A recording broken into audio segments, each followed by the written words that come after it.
Bismillahirrahmanirrahim. Assalamualaikum warahmatullahi wabarakatuh.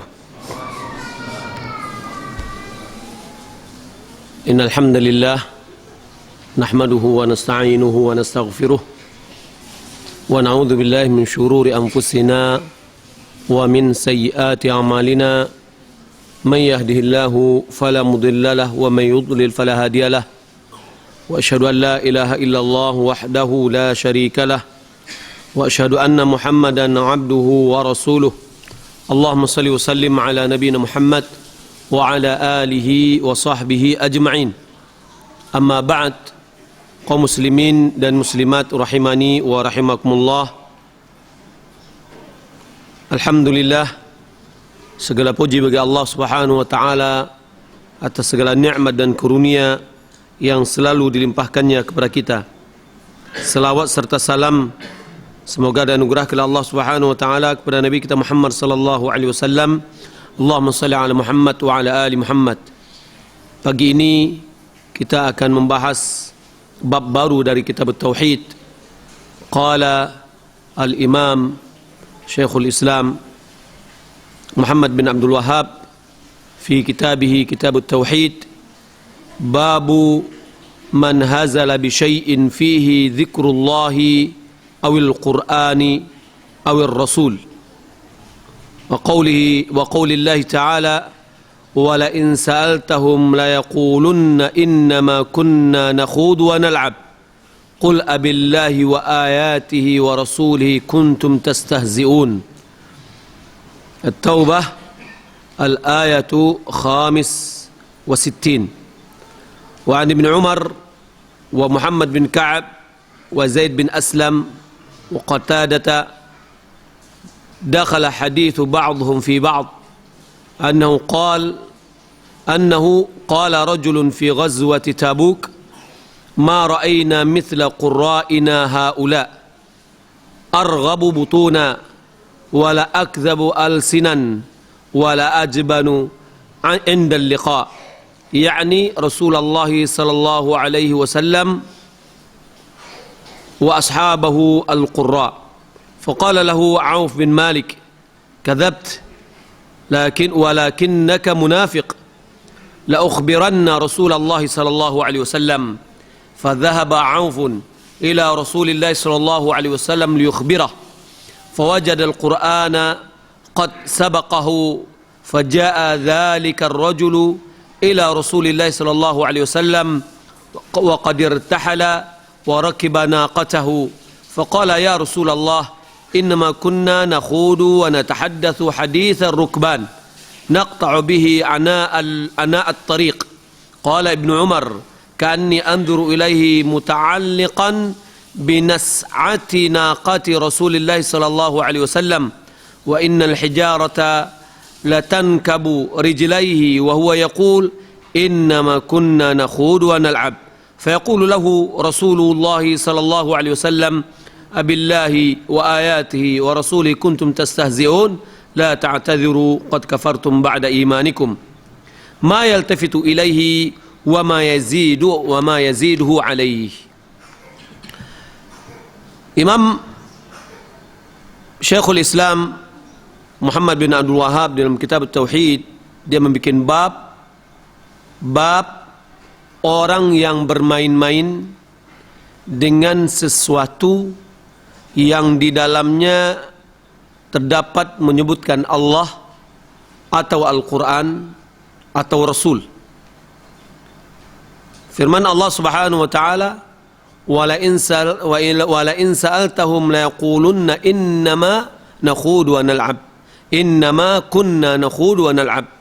Jika engkau menanyakan mereka, niscaya mereka akan berkata, hanya saja kami ini tadi nakhudu wa nal'ab, kami ini hanya bincang-bincang dan berbicara dan bermain-main. Qul abillahi wa ayatihi wa rasulihi kuntum tastahzi'un. Katakan wahai Muhammad, apakah dengan Allah dan dengan ayat-ayatnya serta dengan Rasulnya kalian memperolok-olok? Lalu Syekh mencantumkan riwayat beberapa hadis yang digabungkan dari Ibnu Umar, dari Muhammad bin Ka'ab, dari Zaid bin Aslam dan Qatadah. Ada 4 para sahabat. Dakhala hadithu ba'dihim fi ba'd. Sebagian riwayat masuk kepada riwayat yang lain. Artinya sudah digabung. Annahu, bahwasannya, qala rajulun fi ghazwati Tabuk. Ada seorang laki-laki berkata pada waktu perang Tabuk. Apa katanya? Ma ra'ayna mithla qurra'ina haula. Kami tidak melihat, ya, seperti qurra'ina yang banyak membaca, yakni baca Al-Quran, ya. Haula, mereka ini. Arghabu butunah, yang mereka lebih suka untuk makan.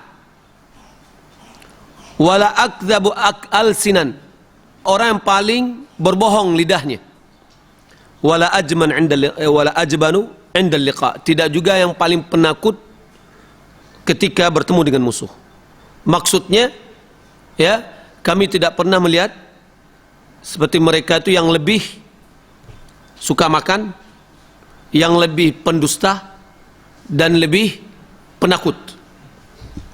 Yakni yang dimaksud dengan ini adalah ungkapannya adalah Rasulullah SAW dan para sahabat Al-Qurra yang banyak menghafal. Faqala lahu Auf bin Malik. Auf bin Malik berkata, "Kadzabt, engkau adalah pembohong. Walakinnaka munafiq, akan tetapi engkau ini adalah orang munafik.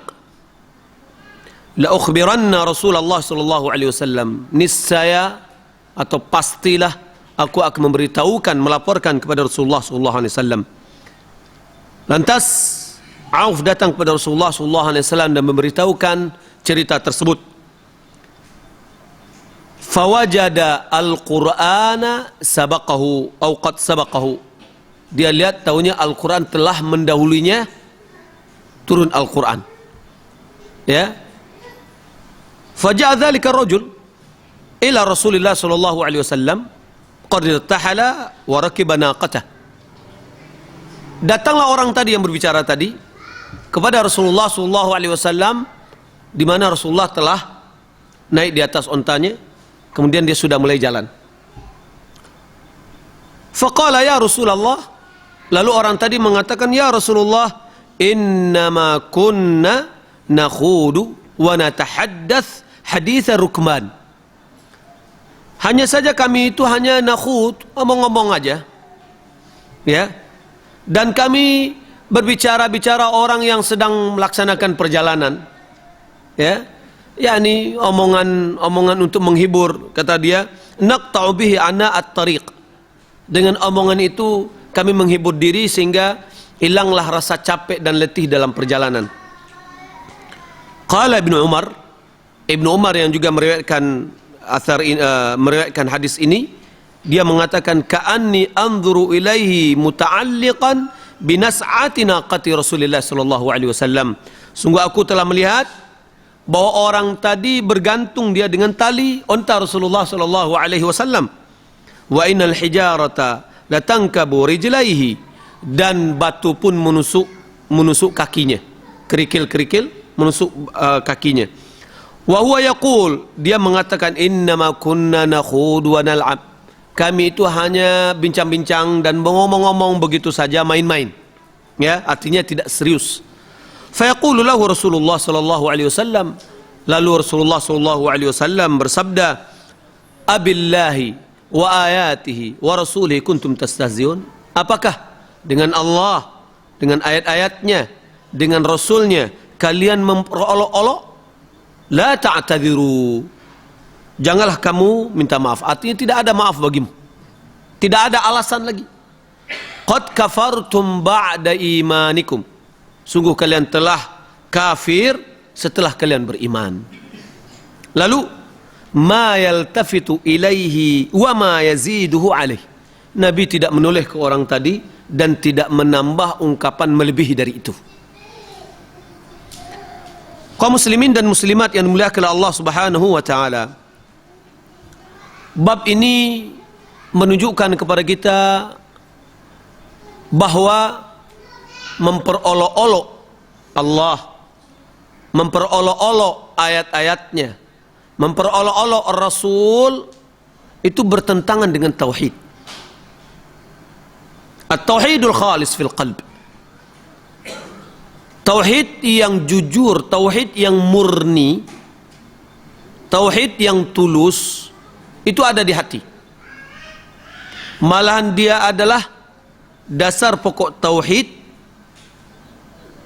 yang mana tidak bisa bercampur aduk dengan memperolok-olok Allah, memperolok-olok Rasulnya, memperolok Al-Quran. Tidak akan mungkin bercampur. Tidak akan mungkin orang yang tauhidnya khalis, tauhidnya murni, akan muncul dari mulutnya dan dari hatinya, dari dirinya, sikap memperolok-olok Allah, sikap memperolok-olok ayat-ayatnya, yakni Al-Quran, sikap memperolok-olok Rasulullah SAW. Kenapa? Li'annal istihza' mu'aridah atau mu'aradah. Fa'inal istihza', sesungguhnya sikap memperolok-olok itu adalah kontradiksi dengan tauhid. Tidak akan mungkin. Wat tauhidu muwafaqah. Kalau tauhid itu serasi, cocok dengan Allah, cocok dengan Al-Quran, cocok dengan hadis.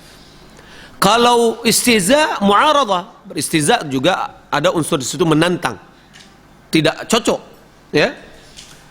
Oleh karena itu ulama mengatakan orang-orang kafir itu terbagi kepada dua. Salah satunya mu'aridun, orang yang berpaling. Kafir itu apa artinya? Mengingkari. Kafir adalah mengingkari. Kafir yang lain adalah mu'aridun, berpaling diri. Sebagaimana firman Allah Subhanahu wa taala tentang orang kafir dalam surah Al-Anbiya ayat 24, bal aktsaruhum la ya'lamuna al-haq fahum mu'ridun. Malahan kebanyakan dari mereka tidak mengetahui kebenaran, dan malahan mereka itu adalah orang yang berpaling diri. Wa mu'aridun, orang yang menantang, orang yang berpaling, ya. Juga mereka itu adalah mujadilun, orang yang suka berjidal. Alladzina yu'ariduna bi anwa'il mu'aradat li ajli itfa'i nurillah. Yang mereka orang berjidal itu adalah orang yang mempertentangkan bermacam-macam bentuk alasan, ya. Untuk apa gunanya? Untuk memadamkan cahaya-cahaya Allah Subhanahu wa taala. Di antaranya adalah istihza, yakni memperolok-olok, meremehkan, mengejek. Sebab kalau seorang yang suka, tidak akan mungkin dia akan mengejek-ejek. Tauhid itu adalah istislamun wa inqiyadun wa qabulun wa ta'zim. Tauhid itu penyerahan diri. Tauhid itu inqiyad, tunduk dan patuh. Tauhid itu adalah qabul, ya, menerima. Tauhid itu adalah ta'zim. Siapa yang tahu syarat la ilaha illallah? Ada 7 syarat la ilaha illallah.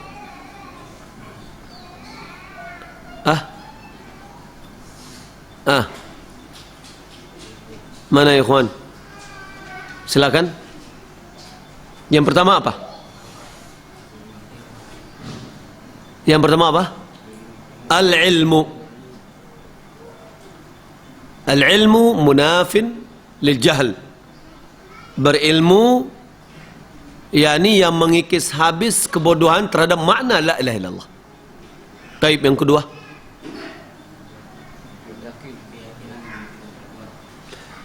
Al-yaqin munafin lisyak, yakni yakin, ya, yang mengikis habis keraguan. Baik. Ketiga,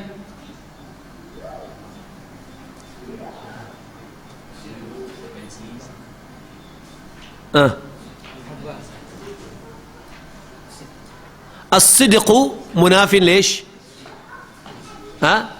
Al-sidqu munafin lil-kadhib. Ya, jujur yang berlawanan atau mengikis habis kebohongan. Tapi yang keempat, al-mahabbatu munafin lish?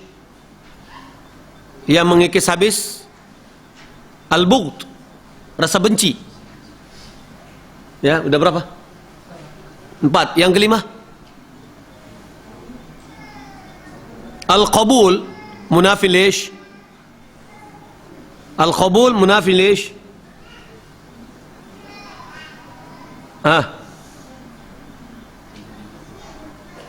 Al-qabul lawannya apa? Tidak menerima. Menerima, tidak menerima, yakni rad, yang mengikis habis sikap penolakan. Taib. Yang keenam tadi apa yang pertama itu sebut? Ikhlas munafin lish?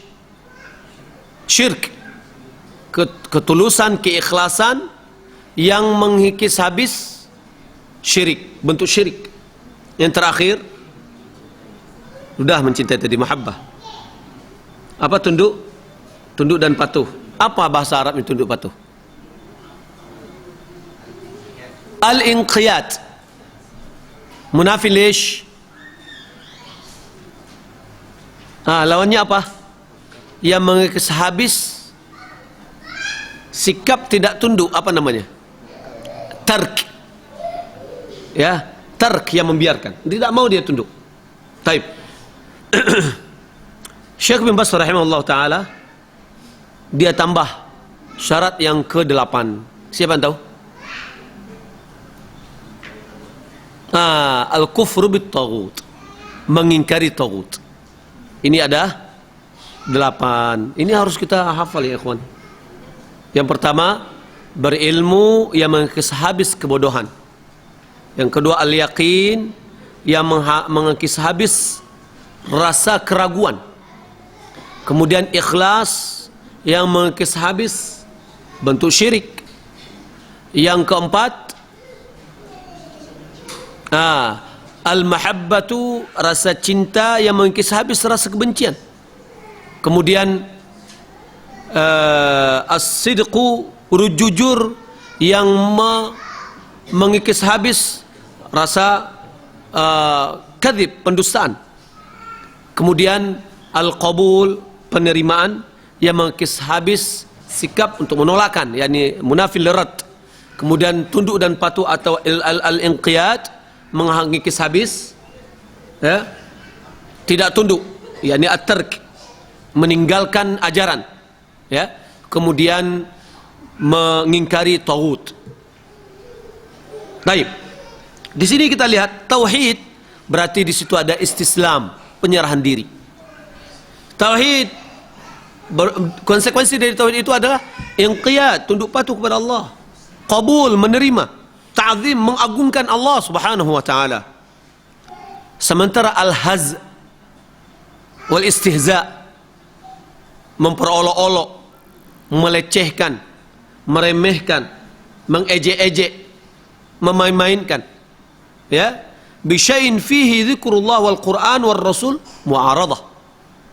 Apapun dengan sesuatu yang di dalamnya disebutkan nama Allah, disebutkan di situ Al-Quran, disebutkan hadis Rasulullah SAW, sikap memperolok-olok itu terdapat sikap apa? Mu'aradah, penentangan, ya, tidak menerima, tidak tunduk,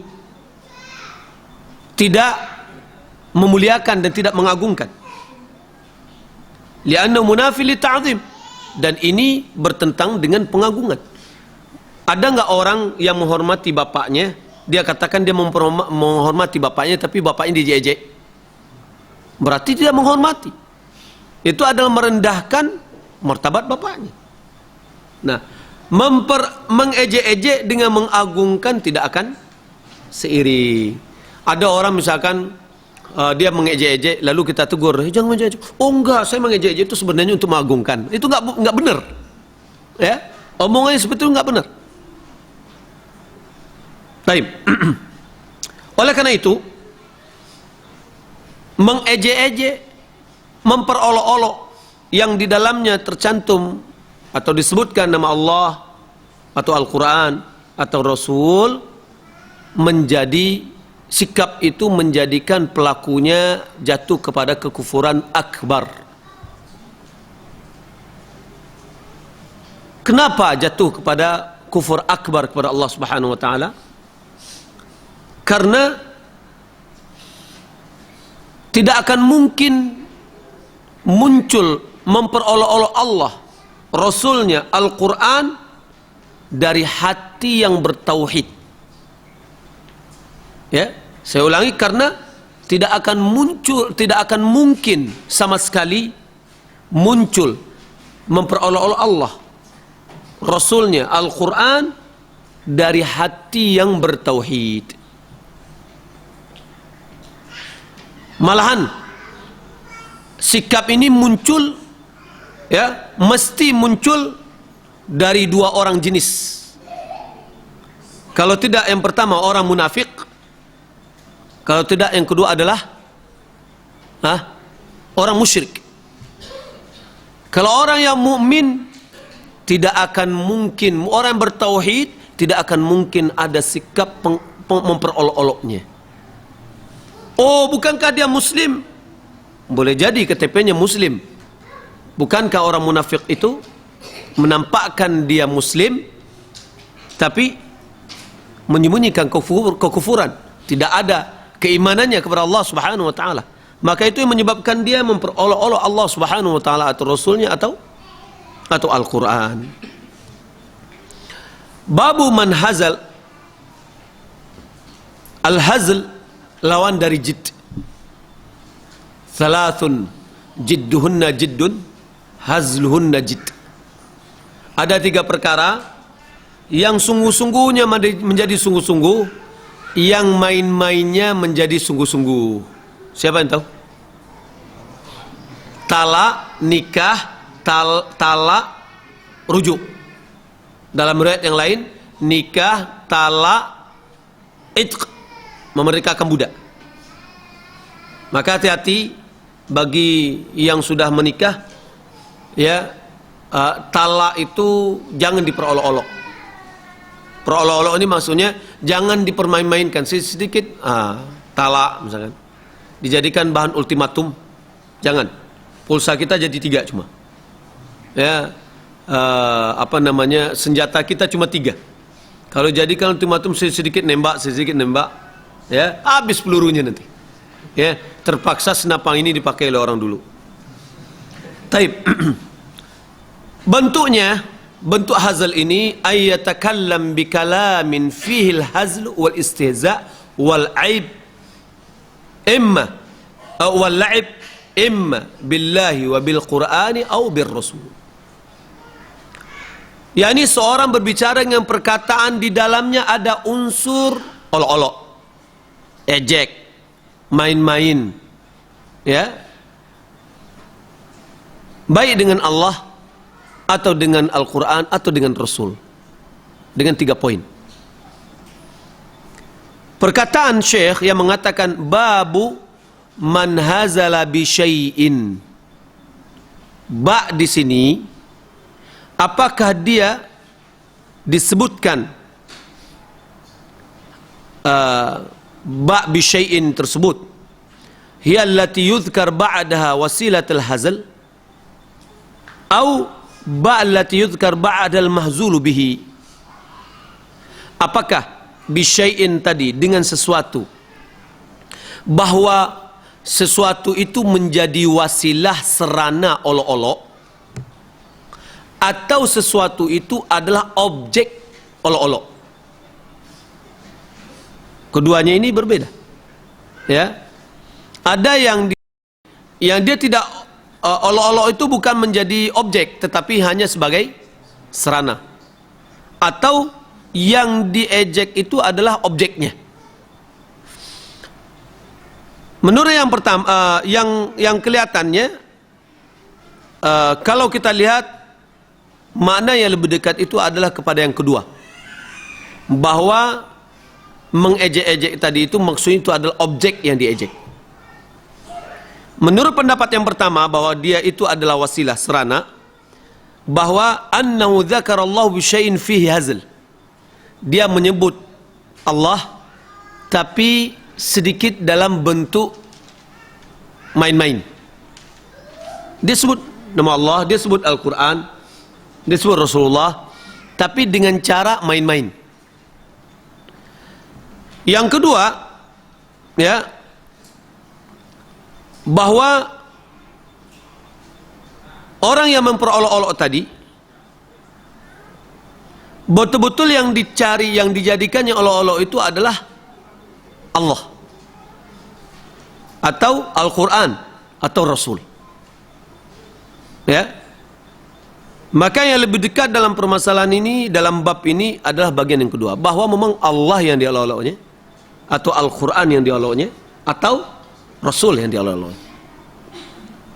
Kalau kita lihat di dalam hadis yang disebutkan oleh Ibnu Umar dan yang lain tadi, bahwa orang munafik itu betul-betul yang dioloknya adalah Rasulullah Shallallahu Alaihi Wasallam. Bukan dia bercerita tentang Rasul dengan cara mengolok-olok, tidak. Tapi memang jati diri Rasulullah yang diolok-oloknya. Taib. Kolerasi antara kitab Tauhid dengan bab ini sangat jelas sekali, bahwa memperolok-olok Allah, memperolok-olok Rasul dan Al-Quran bertentangan, ya, dengan pokok Tauhid. Maka sikap ini kufrun mukhrijun minal millah. Sikap ini merupakan sikap kufur, kafir, yang mengeluarkan pelakunya dari Islam. Lakin bidhabitihi alladhi dzakarnah, akan tetapi dengan ketentuan yang telah disebutkan, ya. Wa huwa annal istihza, bahwasanya memperolok-olok itu, wa huwa al-intiqas wal la'ib was sukhriyah. Al-istihza itu, memperolok-olok itu, intiqas, meremehkan, merendahkan, wal la'ib, memain-mainkan, was sukhriyah, mengejek-ejek. Yakunu, ejek-ejekannya itu dengan Allah, yakni menjadi objeknya itu adalah Allah. Wa yakunu bir rasul, yakni yang diejek-ejek adalah Rasul. Au yakunu bil Quran, atau dengan Al-Quran. Jadi ketentuannya, jika dia mengejek-ejek, yang diejek-ejeknya itu adalah Allah, atau yang diejeknya adalah Rasul, atau yang diejeknya adalah Al-Quran, maka ini adalah kufrun mukhrijun minal millah. Wa hadha huwa alladhi jaa fihi nas. Inilah yang datang nas di dalam ini, wala in sa'altahum, jika kamu bertanya kepada mereka, la yaqulunna innama kunna nakhudu wa nal'ab, niscaya mereka akan menjawab, sesungguhnya kami ini hanya main-main, hanya ngobrol begitu saja, ya. Lalu ditegaskan oleh Allah, qul, katakan Muhammad, abillahi wa rasulihi wa billahi wa ayatihi wa rasulihi kuntum tastahzi'un. Apakah dengan Allah, dengan ayat-ayatnya, dengan Rasulnya kalian memperolok-olok? La ta'tadiru, jangan cari alasan. Qad kafartum ba'da imanikum, kalian telah kafir setelah beriman. Faman istanqasa Allah jalla wa ala aw hazala bi dzikrihi lillah, yakni hinama dzakara Allah jalla wa ala istahza'a wa hadzala wa lam yudhhir ta'zim fi dzalika fatanaqqasa Allah jalla wa ala kama yaf'aluhu ba'dul fasaqah alladzina yaquluna al-kalimata la yulquna biha balan laha balan tahwi bi ba'dihim fin nari 70 kharifa. Disebutkan di sini, siapa yang meremehkan Allah atau dia bermain-main di dalam menyebutkan Allah Subhanahu wa taala, yakni ketika dia menyebut nama Allah dia olok-olok, ya, tidak menampakkan bentuk sikap pengagungan kepada Allah Subhanahu wa taala, ya, maka dia telah meremehkan dan merendahkan Allah Subhanahu wa taala, sebagaimana sebagian orang-orang yang bermaksiat atau fasik yang mereka lakukan, di mana mereka mengucapkan kalimat yang tidak mereka perhitungkan. Bukan tidak mereka sadari ucapan itu, tetapi mereka anggap itu adalah perkataan yang ringan. Sementara perkataan itu bisa menjurumuskan dia ke dalam api neraka 70 kharifan, 70 tahun. Ya. Au hazala bil Quran, atau dia memperolok-olok Al-Quran. Au istahza bil Qur'ani wa sunnah, atau dia memperolok-olok Al-Quran atau memperolok-olok sunnah, yakni bin Nabi sallallahu alaihi wasallam, dengan Nabi sallallahu alaihi wasallam, fa innahu kafirul kufril akbar al mukhrij minal millah, hadza dhabitu hadzal bab. Ya, maka dia adalah kafir dengan kekufuran yang mengeluarkan dia dari agama Islam. Baik. Di sini akan lebih dijelaskan lagi, supaya kita jangan memukul rata semuanya. Yakhruju an dzalik, keluar dari dhabit tadi, keluar dari ketentuan tadi. Kalau seandainya dia memperolok-olok agama, memperolok-olok agama ini ada rinciannya. Jika dia mengejek agama atau mencela agama atau melaknat agama, dan terkadang yang diinginkan agama yang diolok-olok itu bukan dia tidak yang diinginkannya itu adalah memperolok sikap agama orang yang diejeknya, sikap agama orang yang mengejeknya. Bukan yang diinginkannya itu mengejek agama langsung, agama Islam, tidak. Ya, maka kalau kita lihat ejekannya itu tidak pergi kepada salah satu di antara tiga tadi. Apa yang tiga tadi? Allah, memperolok Allah, atau memperolok Al-Quran, atau Rasul.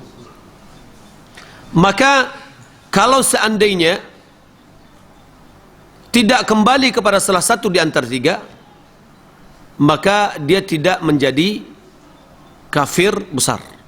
Tetap dia adalah haram, ya. Akan tetapi kalau seandainya pergi kepada salah satu di antara tiga itu, maka kufurnya menjadi kufur akbar. Ada seorang memperolok-olok agama, lalu ditinjau apakah yang diinginkannya agama atau corak agamanya seseorang. Seperti misalkan ada seorang dari kaum muslimin, ya, mengejek-ejek salah seorang dari manusia, dari kaum muslimin, bentuk pakaiannya, ya, yang dia di mana dia yang diejek-ejeknya itu adalah konsistennya seseorang beragama, ya. Maka apakah misalkan ada orang yang mengejek jenggot misalkan, ya, seorang berjenggot ini kemudian diolok-olok, atau celana cingkrang diolok-olok, ya, apakah orang yang memperolok-olok ini sikap olok-oloknya ini bisa mengeluarkan dia dari agama Islam? Syekh Saleh Ali Syekh mengatakan, kalau dia yang dia permasalahkan itu ada sikap beragamanya seseorang, ya, di dalam menjalankan sunnah tadi, itu dia tidak sampai kepada mengeluarkan orang yang memperolok-olok itu keluar dari agama Islam. Ya, seperti ada orang yang mengatakan ini kayak kebanjiran terus misalkan. Ya. Apakah perkataan itu dibolehkan? Tidak. Itu sudah jelas perkataannya itu adalah mengejek, memperolok-olok, dan tidak boleh, itu adalah haram. Akan tetapi, apakah langsung kita cap wah ini kafir? Tidak. Sikap dia itu tidak menjadikan dia jatuh kepada kekufuran yang bisa mengeluarkan dia dari agama Islam. Ya. Li'anna al-ihad al-istihza' raji'un ila tadayyun hadzal mar'. Sikap olok-oloknya ini kembali kepada sikap beragamanya orang yang ditujunya. Walaysa raji'an ila ad-dini aslan. Tidak kembali kepada agama. Falyu'arraf hadha, falyu'arraf bi anna hadhihi sunnah an Nabi sallallahu alaihi wasallam. Orang yang memperolok-olok tadi perlu dijelaskan kepada dia bahwa berjenggot itu adalah sunnah, ya, dan itulah yang digariskan oleh Nabi, bahwa celana cingkrang itu yang sunnah, itu yang telah digariskan oleh Nabi.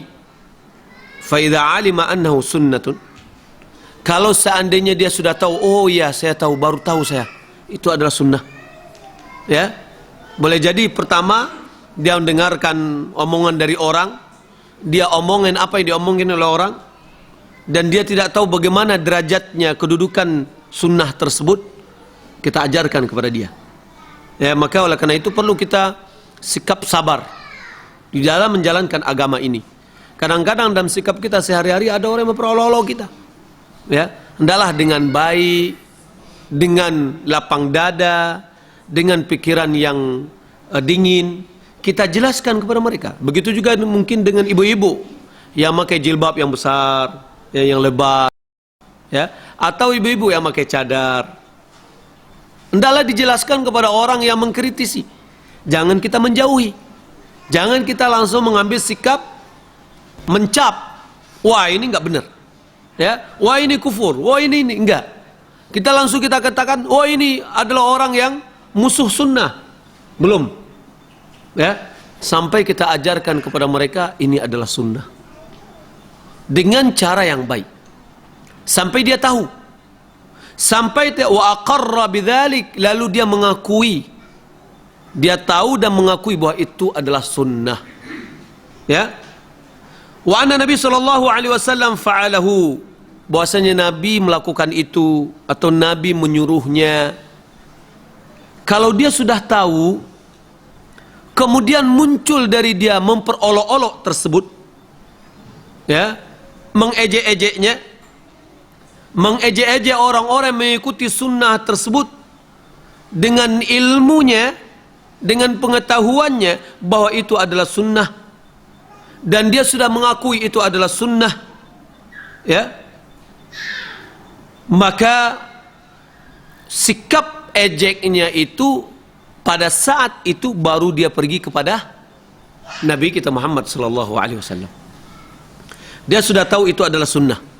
Dia sudah mengakui itu adalah sunnah. Dia sudah mengakui bahwa itu betul-betul sunnah. So begini kaum muslimin dan muslimat yang dimuliakan Allah Subhanahu wa taala. Terkadang apa yang kita sudah ketahui itu adalah sunnah, bagi sebagian orang dia tidak melihat itu adalah sunnah. Sebagai contoh aja, jenggot misalkan.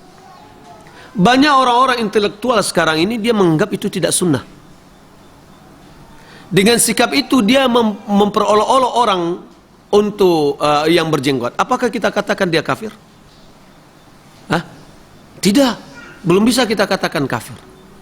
Belum bisa ayat ini kita jadikan la ta'tadziru qad kafartum ba'da imanikum. Ya.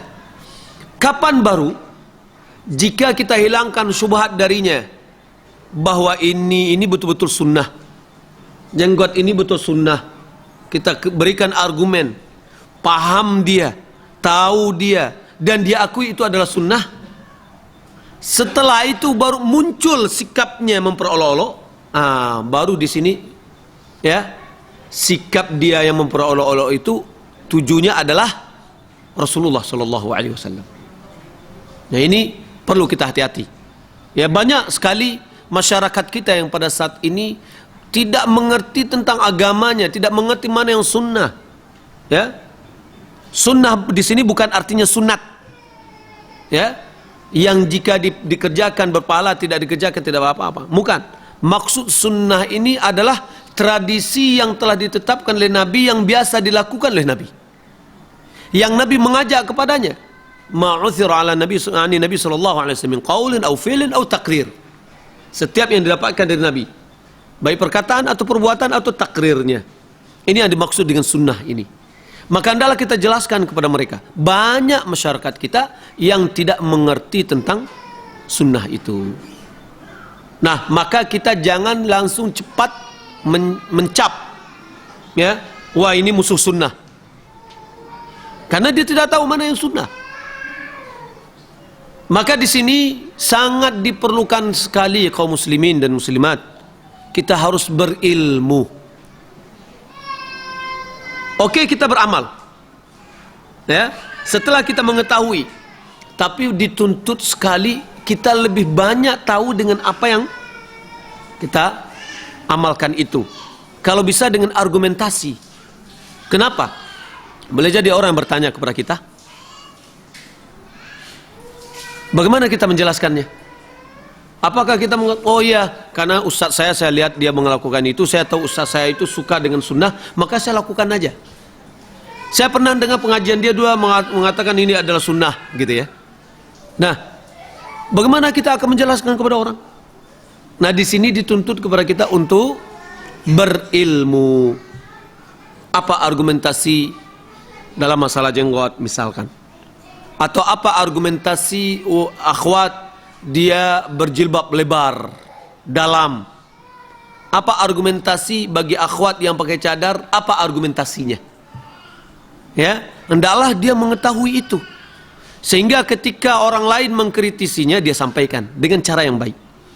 Ya, kalau belum paham, kita lihat dari mana ketidakpahamannya. Boleh jadi ada pada dirinya syubhat-syubhat yang menghalangi dia sampai kepada tingkat pemahaman yang sempurna. Maka kita perlu juga kikis dulu, ya, bagaikan besi yang ada karatnya. Kita harus bersihkan dulu karatnya. Setelah itu baru kita cat, ya. Nah, begini sikap kita yang seharusnya. Kita harus lembut dengan masyarakat yang umum, karena banyak mereka yang tidak mengerti dengan ajaran agama ini, apalagi sunnah yang wajib aja banyak mereka yang tidak mengerti, ya, apalagi yang lain.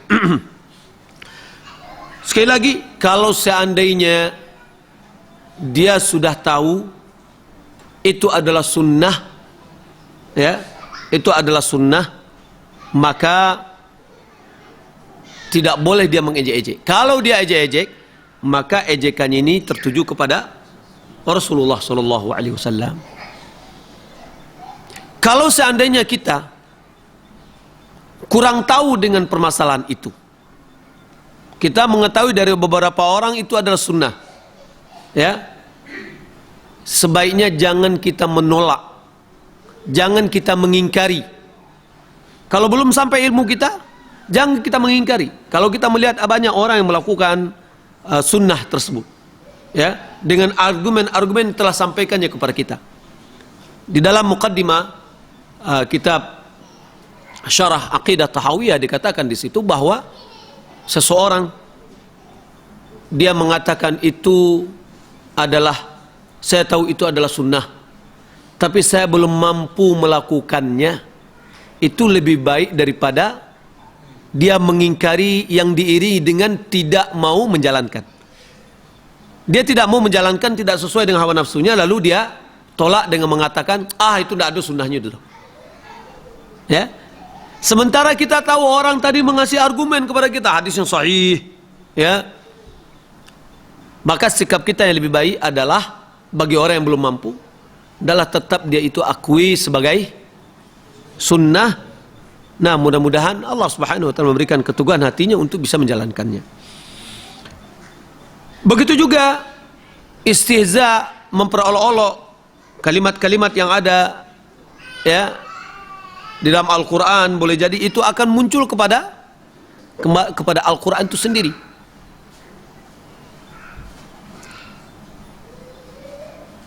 Kemudian istihza, memperolok-olok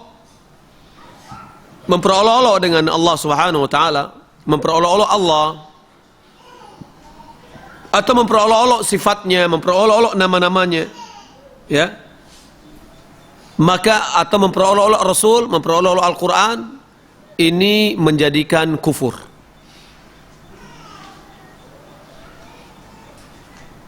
Baik. Jadi di dalam sikap kita terhadap orang yang memperolok-olok agama atau bagian dari agama, kita perlu hati-hati di dalam menyikapinya. Ya, jangan dipukul rata semuanya adalah mukhrijum minamillah. Tetapi lebih jelinya kita lihat apakah yang menjadi objeknya itu salah satu di antara tiga tadi. Kalau seandainya salah satu di antara tiga, maka dia menjadi kafir akbar. Ya, dia adalah kufrun akbar. Kalau seandainya tidak salah satu di antara tiganya tidak menjadi objek di dalam sikapnya itu, maka dia tidak menjadi kufur akbar, namun dia tetap haram. Ya, tetap haram untuk memperolok-olok. Termasuk misalkan ada orang yang memperolok-olok cara beragama tadi, ya, sikap agama, atau ada orang memperolok-olok misalkan pengajian itu orang-orang menjenggot aja semua, misalkan. Ya. Nah, ini tidak termasuk kepada memperolok-olok yang salah satu di antara tiga. Tapi bagaimana kalau seandainya pahala dosa yang diperolok-oloknya, ya, maka itu kembali kepada kembali kepada agama ini, baik itu ada dalam Al-Quran atau hadis Rasulullah SAW. Ada lagi orang yang memperolok-olok sekarang ini, pernah saya baca, adalah memperolok-olok alam barzakh. Dia katakan saya bisa menguasai semuanya dari alam nyata sampai alam barzakh, katanya. Ya, ini subhanallah. Ini adalah orang yang menyombongkan dirinya, dan seperti ini kalau dia tidak bertobat kepada Allah Subhanahu wa taala, ya, datanglah saatnya untuk dia jatuh. Ya. Memperolok-olok. Kalau seandainya dengan sunnah Nabi SAW ada memperolok-olok, langsung diberikan sanksinya oleh Allah Subhanahu wa taala, ya, bagaimana dengan hal-hal yang gaib? Seorang mukmin sikapnya adalah beriman kepada yang gaib, bukan dia memperolok-olok. Ya, maka oleh karena itu hendaklah kita hati-hati di dalam menuturkan kata-kata kita, berfikir sebelum kita berbicara. Jangan termasuk kita orang yang terjerumus dalam api neraka disebabkan oleh ucapan yang keluar dari mulut kita. Firman Allah Subhanahu wa taala yang mengatakan, "Wala in sa'altahum la yaqulunna innama kunna nakhudu wa nal'ab qul abillahi wa ayati wa rasuli kuntum tastahzi'un la ta'tadhiru qad kafartum ba'da imanikum." Ayat ini adalah nas, teks yang nyata di dalam bahwa orang-orang yang memperolok-olok Allah, Rasulnya, dan ayat-ayat Allah, maksud dari ayat Allah di sini adalah Al-Quran, bahwa orang yang memperolok-oloknya itu adalah kafir. Ya, surah At-Taubah ayat 65 dan 66. Bahwasanya i'tidzarnya, alasan-alasannya tidak bermanfaat. Dia mengatakan bahwa alasannya cuma main-main, cuma menghilangkan refreshing, ya, agar untuk menghilangkan rasa capek dan yang lainnya, maka itu tidak bisa diterima. Malahan menjadikan dia kafir karena mengagungkan Allah Subhanahu wa taala dan mentauhidkannya, mengaskannya untuk tidak memperolok-olokkan. Ayat ini adalah turun terhadap orang munafikin. Ada sebagian ahli ilmi, ulama mengatakan dia itu bukan termasuk, tidak diturunkan kepada orang munafikin. Akan tetapi yang sahih itu diturunkan kepada munafikin. Apa alasannya? Alasannya karena ayat itu dan ayat sebelumnya serta ayat setelahnya bercerita tentang orang munafikin. Coba baca ayat 64-nya. Ya, yahdharul munafiquna an tunazzala alaihim suratun tunabbi'uhum bima fi qulubihim. Orang-orang munafikun hati-hati dia, takut-takut dia, khawatir kalau seandainya ada satu surat yang diturunkan terhadap mereka yang memberitahukan tentang mereka apa yang ada di dalam hati-hati mereka.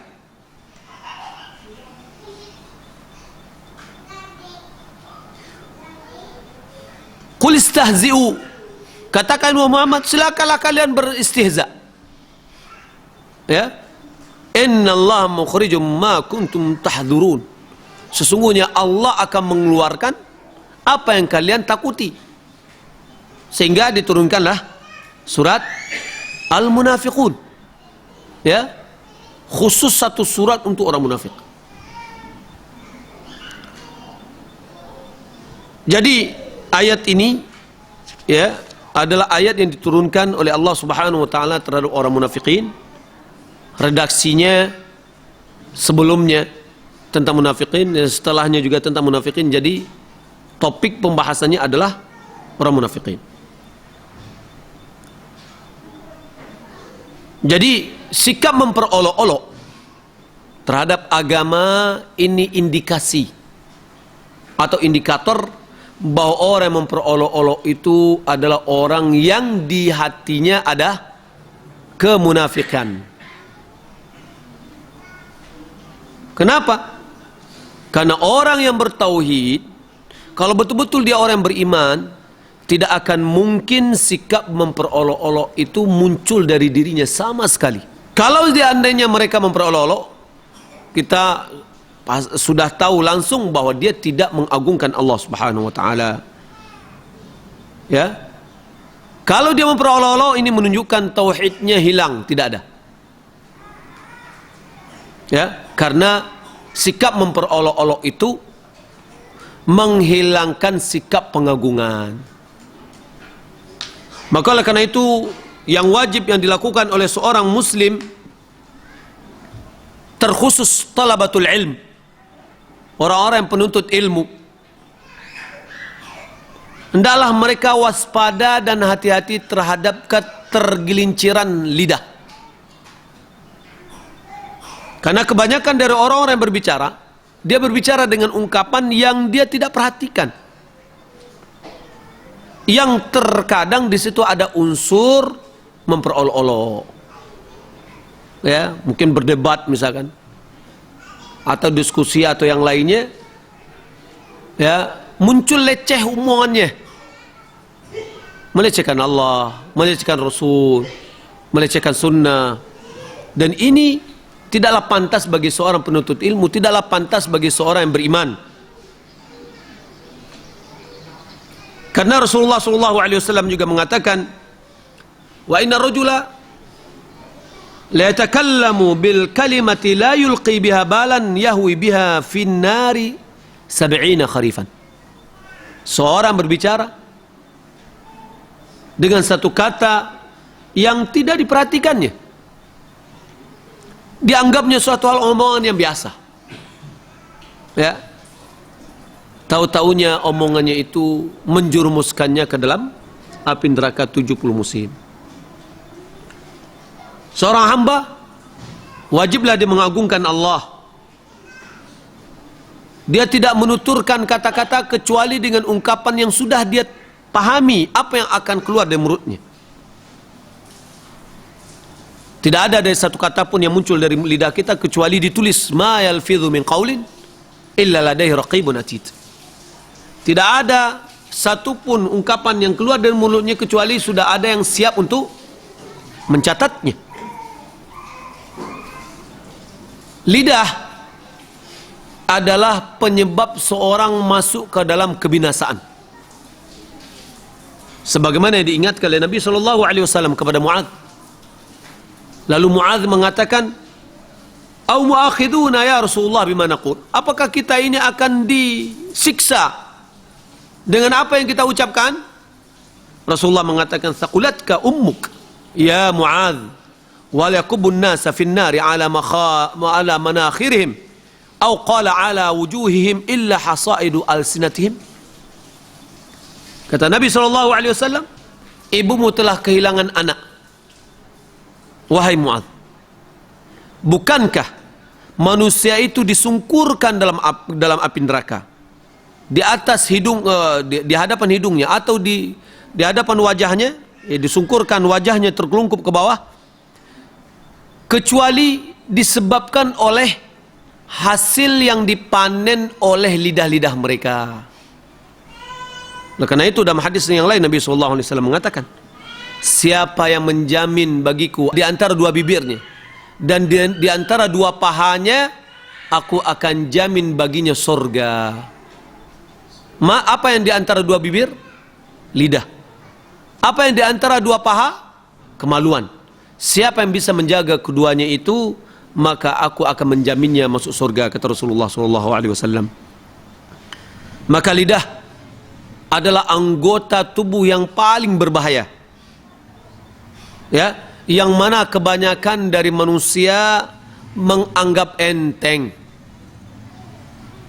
Maka karena itu hati-hati kita, jangan sempat kita masuk ke dalam satu hal yang kita tidak mengerti, yang tidak perlu kita masuk, ya, terutama yang berhubungan dengan agama, pahala, surga, neraka, azab, sanksi, dan yang lainnya. Atau berhubungan dengan ilmu, atau berhubungan dengan wali-wali Allah, ulama, ya. Terkadang ada orang yang meremehkan ulama, atau tidak sampai tingkat ulama, talibul ilmi saja, atau yang bisa menyampaikan ilmu, kalau kita memperolok-oloknya, ini berdampak yang tidak baik. Berdampak tidak baik kepada dirinya sendiri, karena itu akan menyebabkan berdosa bagi dirinya. Yang kedua, berdampak kepada orang yang mendengarnya. Kalau seandainya kita mengejek-ejek seorang yang bisa menyampaikan ilmu agamanya yang benar, menyebabkan orang lain lari darinya, akhirnya bagaimana? Orang itu tidak mau menuntut ilmu dengannya. Ini adalah hati-hati. Jika kita tahu dia itu adalah orang-orang yang, ya, tahu kita berpegang teguh dengan sunnah, menyebarkan sunnah. Begitu juga dengan para sahabat Nabi SAW. Hendaklah kita menahan lidah kita.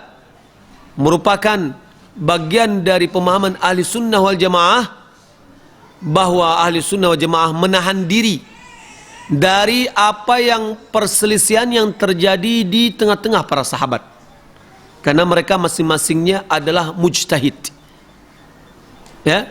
Di dalam permasalahan terjadinya misalkan antara perbedaan Ali bin Abi Thalib dengan Muawiyah, maka kita tidak boleh ikut campur di dalamnya, ya. Kita menahan lidah kita, jangan kita mengatakan, malahan ada melaknat, ya, salah seorang di antaranya, tidak boleh. Begitu juga dengan para tabi'in.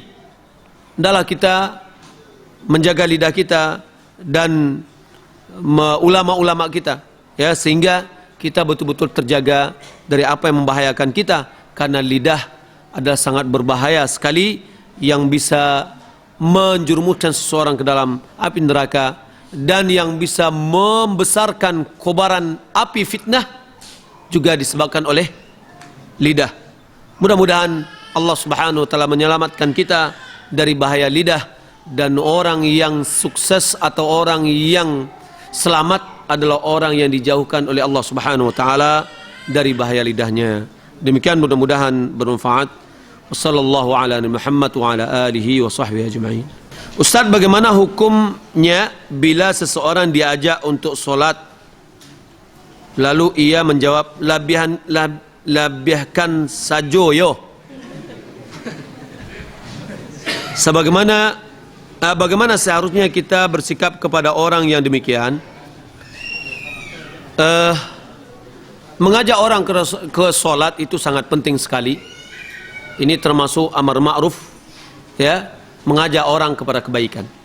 Namun tadi kita lihat di antara orang mengambil sikap yang berbeda-beda. Ada menerimanya, ada yang dengan omongannya ada unsur memperolok-olok. Nah, bagaimana sikap kita seharusnya? Kita ajak dia, lalu yang ngomong seperti itu, ya dibiarkan aja. Nanti ada waktunya. Jangan pada saat itu kita berdebat. Ada saatnya yang tepat kita berbicara dengannya. Kita bawalah pembahasan, jangan langsung kamu mengajak-ajak dulu kemarin gini dan gitunya. Jangan. Dibawa dulu, ya. Retorikanya harus bagus. Kita masuk gitu sehingga dia paham bahwa omongannya itu adalah omongan yang tidak baik. Nah, kalau seandainya pada saat dia berbicara itu lalu kita debat, Anda memperolok-olok saya ya, ini kafir nanti. Itu enggak akan bisa memberikan manfaat. Jadi cari waktu yang tepat untuk berbicara dengannya. Ustaz, bagaimana jika seorang tidak mau menerima hadis Nabi, akan tapi dia mengambil penafsiran dari orang-orang yang jahil, atau bahkan mereka menafsirkan sendiri apa-apa yang datang dari Allah dan Rasul? Apakah mereka bisa jatuh dalam kekufuran? Yang pertama, orang yang tidak mau memegang sunnah Rasulullah SAW, sama sekali dia tidak mau mengambil hadis, bisa membawa dia kepada kekufuran. Kenapa? Karena Allah Subhanahu wa taala telah menyuruh kita untuk berpegang kepada Rasulullah, mengikuti Rasulullah. Mengikuti Rasulullah adalah melalui dengan sunnah-sunnahnya atau hadis-hadisnya. Ya, boleh jadi orang yang pertamanya belum mau menerima atau menerima hadis, ya, boleh jadi ada pada dirinya syubhat-syubhat.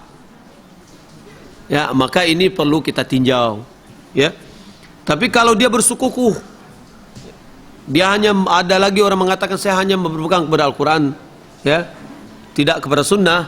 Sebenarnya dia tidak berpegang kepada Al-Quran. Wallahu a'lam. Ustaz, ana ingin sekali untuk berusaha mengubah sikap ana yang selama ini termasuk sikap yang jahil. Tapi terkadang lingkungan sekitar membuat ana jadi lupa dengan komitmen ana sebelumnya. Bagaimana solusinya, Ustaz? Terkadang omongan orang-orang lain menjadi bumerang, hal yang selalu jadi was-was. Lingkungan mempengaruhi sikap seseorang. Lingkungan mempengaruhi agama seseorang. Cara taubat di samping syarat yang telah disebutkan oleh ulama di dalam masalah taubat ini, yakni meninggalkan maksiat. Yang kedua, bertekad menyesali apa yang telah terjadi. Yang berikutnya, bertekad untuk tidak mengulangi. Ditambah lagi yang bisa membantu kita untuk bertobat itu mencari lingkungan yang lebih baik dan meninggalkan lingkungan yang dulu kita penuh dengan maksiat tersebut, ya. Sebab kalau seandainya kita masih bersekukuh di tempat itu, masih mengingatkan kita kepada maksiat yang lama, sehingga tetap kembali lagi berulang, ya. Mudah-mudahan yang bertanya tadi dan kita yang mendengar di sini tetap diberikan konsisten oleh Allah Subhanahu wa taala dalam agama ini, ya, dan dimudahkan bagi kita untuk mengikuti ajaran yang baik ini. Ustaz, sering sekali orang mengejek Rasulullah yang menikahi Aisyah yang masih muda, 9 tahun. Kenapa bukan menikahi yang udah dewasa saja, katanya. Itu bagaimana dengan bagaimana ya Ustaz kita menyikapinya? Pertama, jangan dia pahami kasus yang ada pada zamannya Rasulullah dengan Aisyah dengan kasus anak-anak sekarang ini. Ya. Kalau orang Arab umur 9 tahun itu sudah seperti anak kelas 1 SMA bagi kita. Ya. Dan baligh akan berubah dari satu daerah lain. Daerah panas itu menyebabkan seorang lebih cepat baligh ketimbang dari daerah dingin. Begitu juga kembali kepada hormon yang dimilikinya. Jika dia memakan makanan yang protein yang tinggi, maka itu akan menyebabkan balighnya lebih cepat daripada orang yang mengkonsumsi karbohidrat, ya, yang memperlambat masa balighnya. Kemudian juga kondisi gen, ya, status keturunan itu juga akan mempengaruhi. Boleh jadi sebelumnya orang tuanya cepat haid, cepat balik, dan anaknya juga akan bisa mempengaruhi anaknya cepat haid. Dalam permasalahan Rasulullah SAW menikahi Aisyah radhiyallahu taala anha, yang pertama Rasulullah bercampur dengan Aisyah setelah Aisyah balik. Secara ilmu kedokteran, wanita yang sudah balik, perempuan yang sudah balik, yang sudah haid, sudah siap menerima apa yang diterima oleh orang dewasa. Ya, sudah siap menerima, jaringan tubuhnya sudah siap menerima apa yang diterima oleh wanita dewasa. Buktinya, ada anak kelas 6 yang hamil.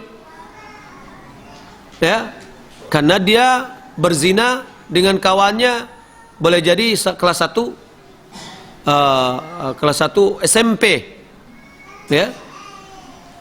Terjadi hal itu menunjukkan bahwa proses di dalam fisik sama. Anak yang sudah balik sama dengan orang dewasa, ya, sudah siapnya untuk menerima. Kemudian apa yang dilakukan oleh Nabi SAW tentu tidak akan terlepas dari, ya, wahyu dari Allah Subhanahu wa taala.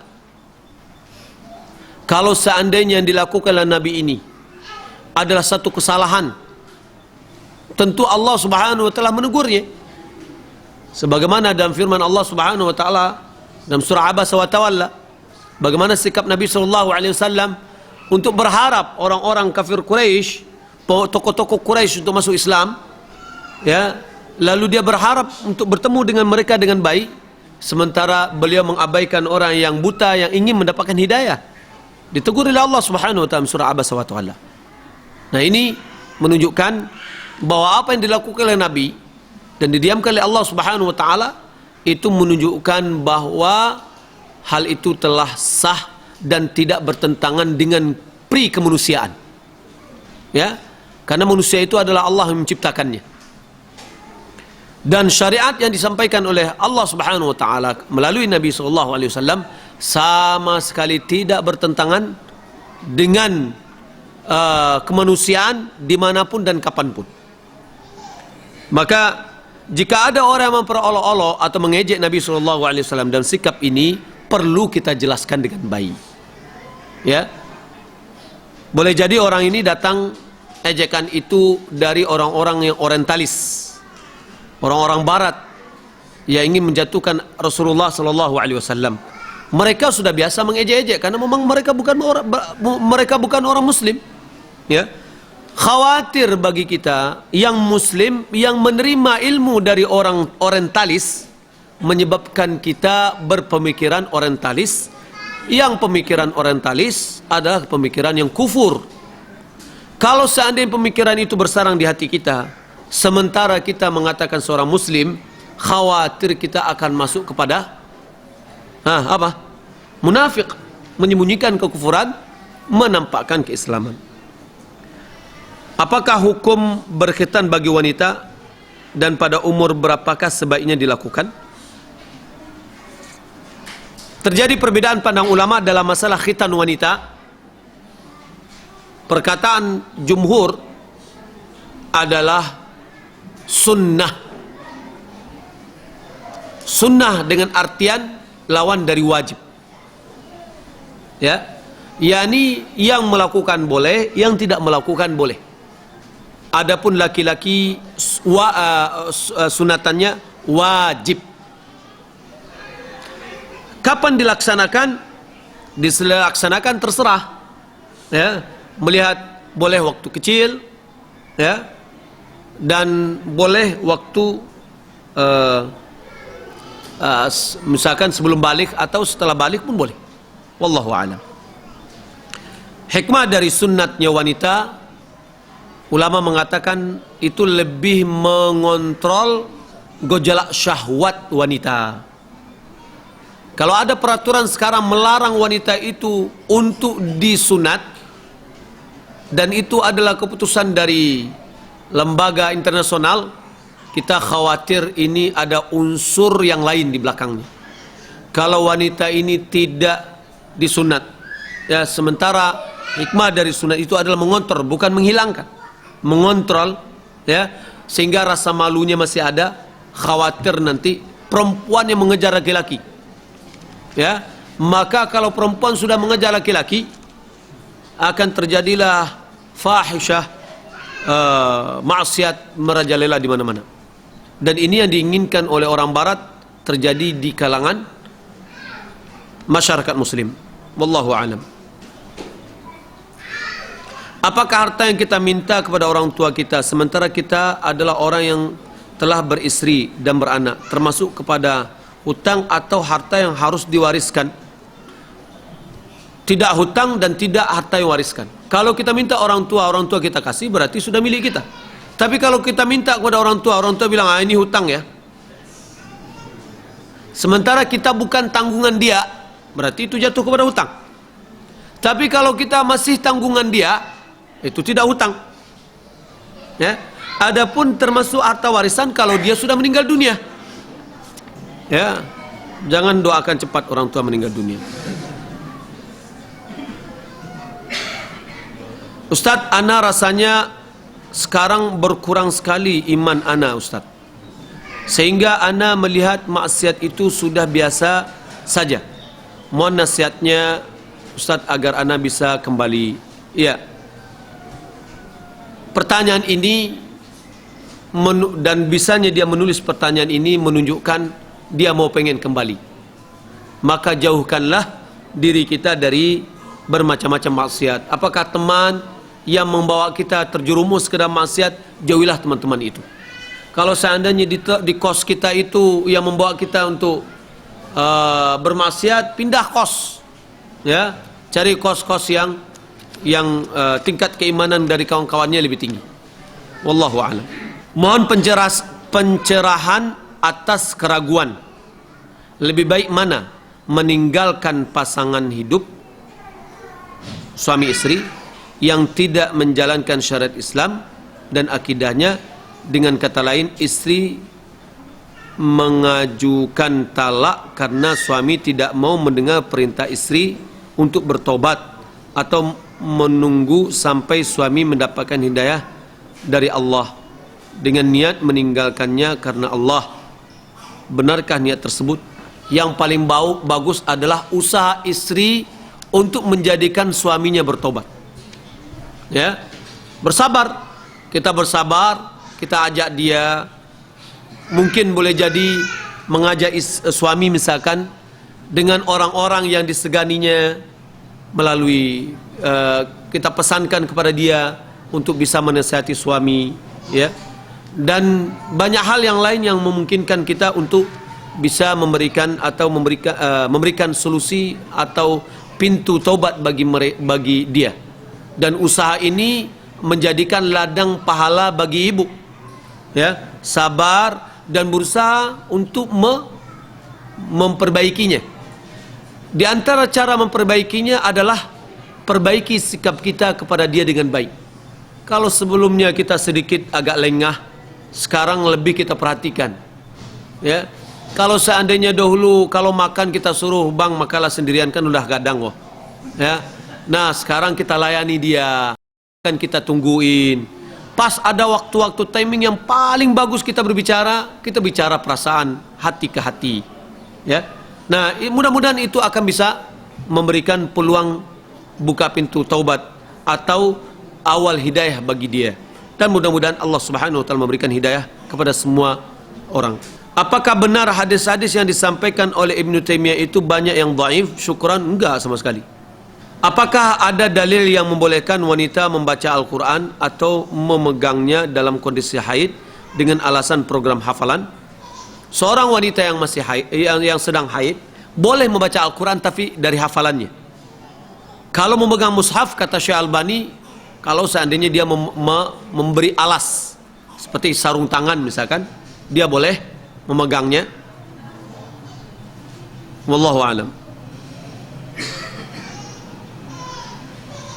Apakah rambut yang tumbuh di bagian pipi itu adalah jenggot?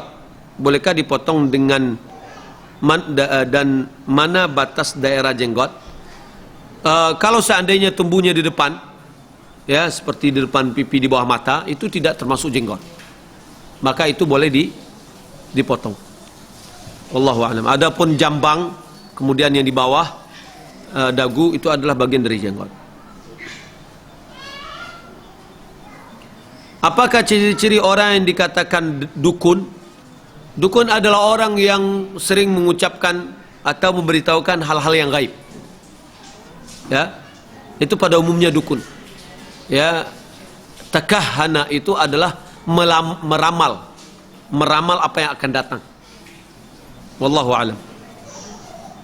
Termasuk juga ungkapan yang tidak baik. Ambo samo sekolahnya jinyo, tapi telapak retak tangan kami berbeda. Ya, inyo menjadi tetap ambo jadi guru, tapi inyo menjadi pejabat misalkan. Retak tangan kami berbeda. Kalau yang dia katakan retak tangan seperti ramalan orang ini nggak boleh. Ya, sebaiknya dia mengatakan kami dulu memang sekolah tapi takdir kami diperbedakan oleh Allah Subhanahu wa taala. Itu adalah ungkapan yang islami. Adapun retak tangan yang berbeda, apakah retak tangan itu menentukan ya takdir orang? Tidak. Ustaz, bagaimana sikap yang harus Anda lakukan saat kawan-kawan di forum mahasiswa menganggap Anda sebagai orang yang mempengaruhi kader-kader mereka untuk keluar dari forum? Padahal sampai sekarang Anda masih tercatat sebagai anggota forum. Apakah harus Anda tinggalkan forum itu?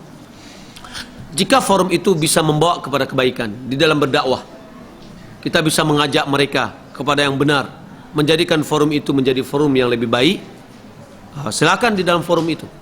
Tapi kalau forum itu menyebabkan kita lalai, ya, tidak bisa menegakkan sunnah, tidak bisa mengajak orang kepada kebaikan, lebih baik kita tinggalkan forum itu, karena forum itu adalah wasilah, ya, sarana. Wallahu alam. Apakah termasuk memperolok-olok Allah dan Rasulnya jika seorang memakai cadar hanya ketika di luar kampus saja, karena adanya pelanggaran di kampus, pelarangan di kampus, di mana kampus tersebut ada ikhtilatnya. Yang kedua, asma Allah dan ayat-ayat Allah juga nama Rasul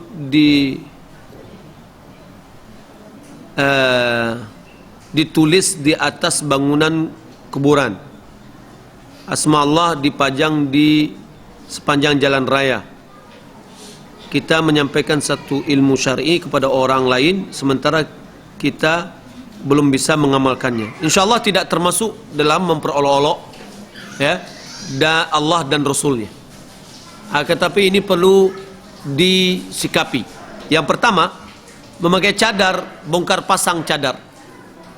Kita perlu melihat kepada bagi kita yang memakai wanita yang memakai cadar, apa hukum cadar menurut dia? Apakah itu adalah sunnah muakkadah atau misalkan afdal, atau itu adalah merupakan wajib? Dengan artian, apakah wajah itu wajib ditutup atau bukan termasuk aurat? Kalau seandainya dia berpandangan bahwa wajah itu termasuk aurat yang wajib ditutup, maka dia tidak boleh membukanya. Akan tetapi kalau seandainya wajah itu dia katakan tidak termasuk aurat, lalu dia lihat kondisi bahwa ada larangan memakai cadar di kampus, kalau dia buka berarti dia tidak melanggar satu syariat karena dia adalah tidak membuka auratnya.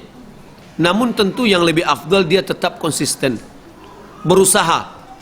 Apalagi kalau seandainya di kampus itu ikhtilat, dia berusaha untuk menjauh dari laki-laki, kemudian dia menutup dirinya atau menutup wajahnya dari laki-laki dengan cara mungkin boleh jadi dengan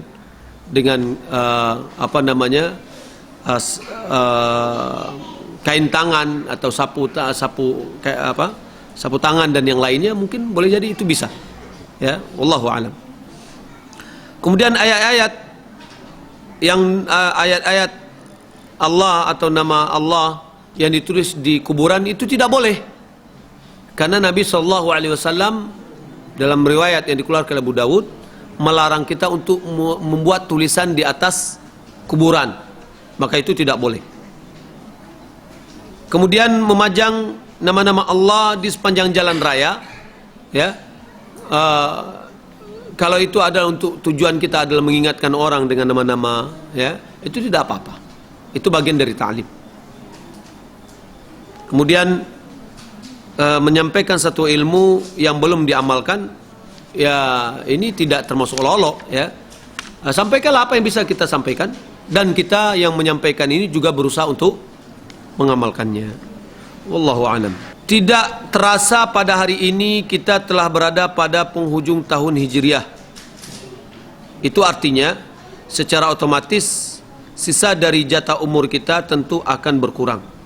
Mohon nasihatnya terkhusus kami para pemuda agar ke depan benar-benar memanfaatkan waktu yang tersisa dari umur ini dengan sebaik mungkin, agar kami memiliki motivasi atau cita-cita yang tinggi, terutama berlomba-lomba dalam kebaikan agar mendapatkan surga Firdaus, tidak terlena kemegahan dunia yang hanya sementara. Tentu dengan ilmu, amal dakwah dan istiqamah. Ini dia sudah menyebutkan nasihat. Ya. Walhasil kaum muslimin dan muslimat yang dimuliakan Allah Subhanahu wa taala, tiada lain semua kita baik pemuda atau yang sudah tua, kita memanfaatkan sisa umur. Ya, semua kita memanfaatkan sisa umur. Sehubungan dengan berakhirnya tahun ini dan masuknya tahun baru, tidak ada namanya puasa tutup tahun, puasa buka tahun, atau puasa tutup buku, buka buku. Tidak ada sama sekali. Tidak ada dalil yang menyuruh kita untuk puasa hari terakhir dari tahun sebelum dan puasa pertama di awal tahun. Sama sekali tidak ada dalil. Yang ada dalil puasa untuk Muharram adalah 10 Muharram dan diikuti dengan 9 Muharram. Wallahu alam. Bagaimana hukum wanita yang haid ikut duduk di masjid dalam rangka mencari ilmu? Ini sudah sering kita sebutkan. Syekh bin Baz rahimahullah ta'ala mengeluarkan fatwanya bahwa wanita yang haid boleh mendengar pengajian, tetapi di luar masjid. Ya, di pintunya boleh, ya, tapi dia tidak masuk ke dalam masjid. Bagaimana wanita yang membaca Al-Quran yang tadi telah jelaskan, walaupun dia ada terjemahnya, itu adalah mushaf. Ustaz, saya mau bertanya, saya mempunyai adik laki-laki yang mempunyai masalah tidur. Sudah lebih dari 3 tahun, dalam sehari dia hanya tidur sekitar 2 atau 3 jam. Sudah berobat ke dokter, menurut dokter dia tidak sakit apa-apa. Ketika mau tidur dia ada ngaji dan membaca doa. Dia juga pernah diruqyah, tapi sampai saat ini dia tetap mengalami kesulitan tidur, badannya makin kurus, detak jantungnya sangat cepat. Ya, Imam Nawawi rahimahullah ta'ala, dia mengatakan sudah berapa tahun, lebih dari 20 tahun dia tidak pernah meletakkan punggungnya di atas kasur. Tidur nggak dia? Mungkin beberapa jam dia tidur. sebenarnya permasalahan tidur ini jangan jadikan permasalahan 2-3 jam itu alhamdulillah syukur dia sudah bisa tidur. Ya. Banyak orang yang dia tidur ya hanya sedikit. Beberapa orang-orang yang sibuk super sibuk mungkin tidurnya 2 jam atau 3 jam.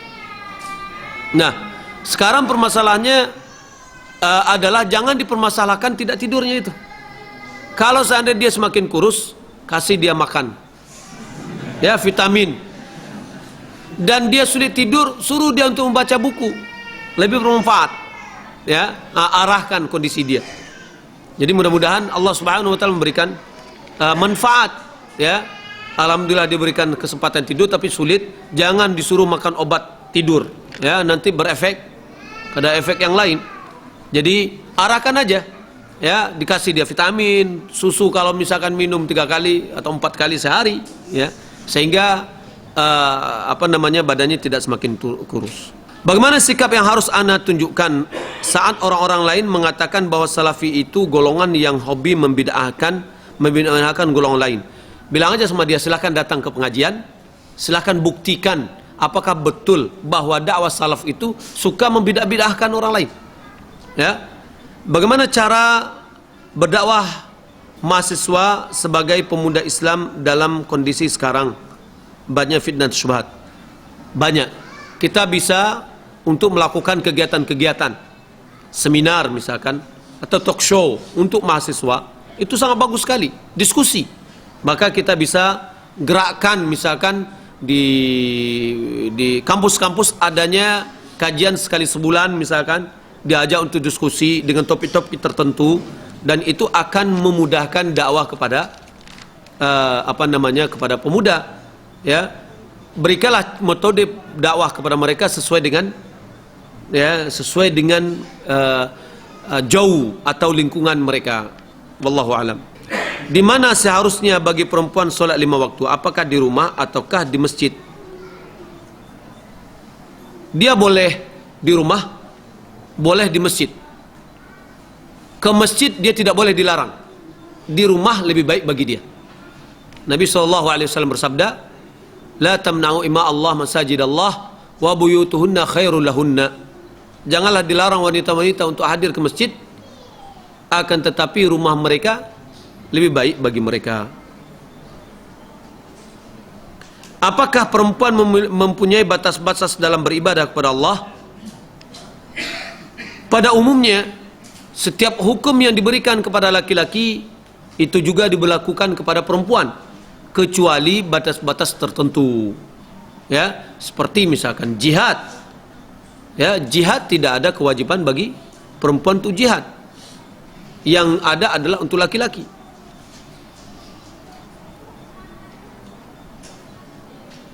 Apa hukumnya bagi laki-laki yang sholat menggunakan celana levis atau jin?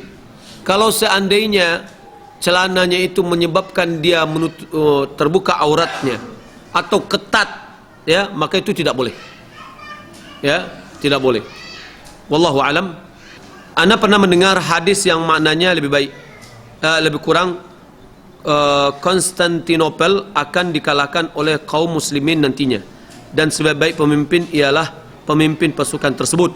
Apakah yang menyatakan, ada yang menyatakan bahwa yang dimaksud adalah Sultan Muhammad Al-Fatih? Benarkah ini, Ustaz? Konstantinopel itu sudah ditaklukkan 2 kali. Maka ulama di dalam membahas ini, yang disebut itu adalah pasukan yang pertama, yang mana dipimpin oleh Yazid bin Muawiyah. Ya, wallahu alam. Mudah-mudahan bermanfaat. Sallallahu Muhammad wa ala alihi wa sahbihi ajma'in. Wassalamualaikum warahmatullahi wabarakatuh.